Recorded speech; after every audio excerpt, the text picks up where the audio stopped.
So how do we calculate relative formula mass? So we know about atomic mass, that's the mass of an atom. Formula mass is just the mass of a compound. So what we need to do is we need to do the sum of the relative atomic masses of all the elements in that compound. So we just add up the atomic masses of all the atoms that are in that compound. For example, calculate the relative formula mass of sodium chloride, NaCl. NaCl has one atom of sodium, Na, and one atom of chlorine, Cl. So all we need to do is go to the periodic table and find out what the atomic masses are, or the Ar values, for those two atoms.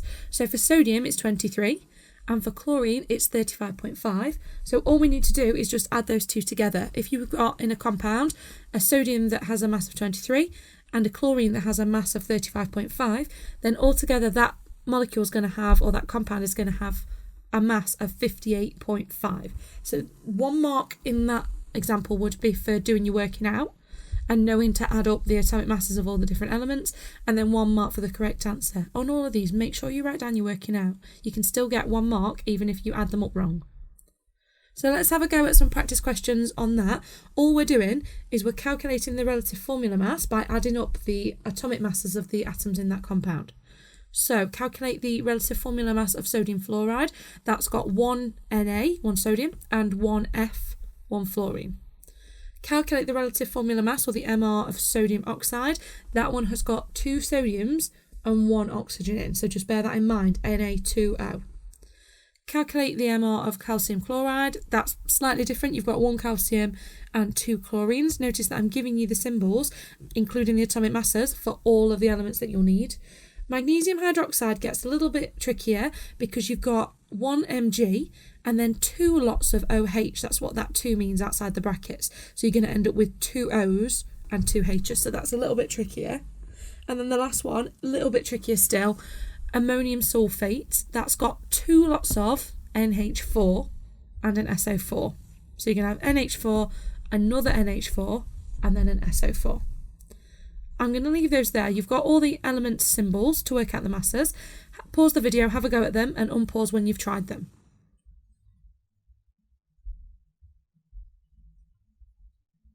Okay, for the first one, we just have 1 sodium and 1 fluorine. So we have 1 lot of 23 and 1 lot of 19. That makes a total relative formula mass of 42. So the relative formula mass of sodium fluoride, NaF, is just 42. For sodium oxide, you need 2 lots of 23 because you've got 2 sodium atoms, and 116 for the oxygen. That works out as a total of 62. So the relative formula mass, the MR, for sodium oxide is 62. For calcium chloride, you need 140 for the calcium and 2 35.5s for each of the chlorines. That gives you 111. For magnesium hydroxide, you need 124 for the magnesium and then 2 lots of 16 and 1 for the O and the H. So that's like 24 plus 2 lots of 17 for those 2 OHs, which will give you a total of 58. So the relative formula mass for MgOH2 is 58. And the last one, the NH4 is 14 for the nitrogen and 4 lots of 1 for the hydrogen, but you've got 2 of those. So you've got 2 times that group of, which makes 14, 132 for the sulfur, and 4 lots of 16 for the oxygens. And that is going to give you a total of 132. So the relative formula mass for ammonium sulfate is 132. Each of those would probably be a 2-mark question, 1 mark for working out, 1 mark for the answer.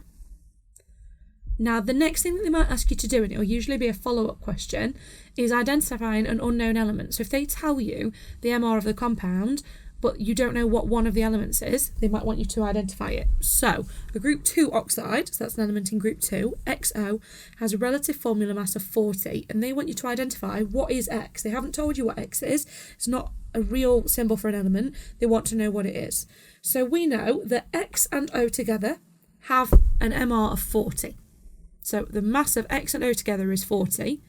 And we know that O is 16. We know that from the periodic table. The mass of oxygen is 16. That means that X must have a mass of 24. Now, if we look on the periodic table, what has a mass of 24 and is in group 2? Magnesium. So we can identify that XO, the X, is magnesium. So all you've done there is you've used the relative formula mass to identify an element that's an unknown. I'm going to give you a few practice questions to have a go at that because it's good practice in working with relative formula masses, and then you might be asked to do this on an exam. So a group 2 oxide, AO, A is the unknown, has a mass of 56, identify A. A group 1 oxide, that's going to be D2O, so you can have 2 lots of the unknown element D in there. Its mass is 62. A group 2 sulfate, it will be ESO4, so you've got element E, which is an unknown, and SO4. Notice that I'm giving you all the formulas for the elements that you need at the side. A group 2 carbonate, which is GCO3, you need to work out what G is. It has a mass of 148 altogether. And then number 5, a group 1 carbonate, which will be J2CO3, has a mass of 74. You need to work out what J is. So I've given you down the side the other elements that aren't unknown. You've got the masses there. Pause the video, have a go at working out what each element is, unpause when you're ready.